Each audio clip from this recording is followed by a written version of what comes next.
Good morning, one and all. Myself, Dr. Rupasri, consultant obstetrician and gynecologist, Shrestha Hospital, Hyderabad. చాలా మంది అడిగే question, madam vomitings ప్రెగ్నెన్సీలో కాకుండా ఇంకేదన్నా అదర్ కండిషన్స్లో చూడొచ్చా అని చాలామంది అడుగుతూ ఉంటారు. And okay, so other conditions ప్రెగ్నెన్సీలో కాకుండా అంటే ఫస్ట్ పాయింట్, మీకు ఏదైనా ఇన్ఫెక్షన్స్ అంటే ఫుడ్ పాయిజనింగ్ అనేది చాలా కామన్. దాంట్లో స్టమక్ పెయిన్, వామిటింగ్స్ అనేవి చాలా ఎక్కువగా ఉంటాయి.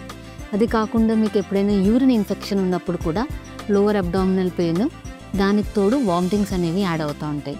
అదర్ కండిషన్స్ లైక్ లివర్ అయితే మనం హెపటైటిస్, వైరల్ ఇన్ఫెక్షన్స్ ఉంటాయి కదండి, సో దాంట్లో చూడొచ్చు.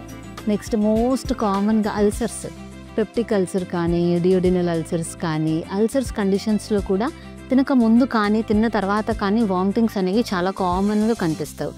ఇంకా స్పెషల్గా అపెండిసైటిస్ అనే కండిషన్స్, అందులో టెంపరేచర్ పెరిగి ఉంటుంది, ఓకే, ఫీవర్ లాగా ఉండడము, స్టమక్ పెయిన్ ఉండడము, వామిటింగ్స్, ఇవన్నీ common conditions in appendicitis.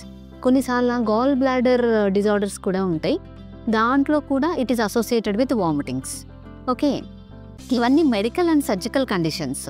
And జనరల్గా కొన్ని స్పెసిఫిక్ గైనకలాజికల్ కండిషన్స్ కూడా ఉంటాయి. అందులో ఏంటంటే ఫస్ట్ పాయింట్ ఫైబ్రాయిడ్ సైజ్ పెరగడము, ట్విస్ట్ అవ్వడము, టర్న్ అవ్వడము, దాంట్లో కూడా పెయిన్ విత్ వామిటింగ్స్ ఉంటాయి. And other condition is ovarian tumours, అంటే జనరల్గా ఓవరీస్లో సిస్ట్లు ఉండడం కానీ, ఓవరీస్లో ట్యూమర్స్ ఫామ్ అవ్వడం కానీ, దీంట్లో కూడా ఎలాగా అంటే తెలియకుండానే ఆ ఓవేరియన్ ట్యూమర్ అనేది సైజ్ పెరగడము. జస్ట్ ఇప్పుడు ఒక బెలూన్లో వాటర్ ఫిల్ చేశారనుకోండి, వాట్ హ్యాపెన్స్, అది మనకి ఇలా కిందికి వస్తుంది.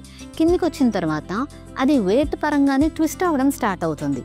ట్విస్ట్ అయినప్పుడు బ్లడ్ సప్లై అనేది తగ్గిపోవడము, దాంతో సివియర్గా పెయిన్ ఉండడము, బాడీ టెంపరేచర్ రేస్ట్, ఫీవర్ ఉండడము, అసోసియేటెడ్ వామిటింగ్స్ ఉండడము.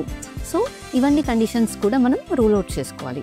సో ఉట్టి ప్రెగ్నెన్సీలోనే వామిటింగ్స్ ఉంటాయి అనేవి ఇట్స్ నాట్ కరెక్ట్.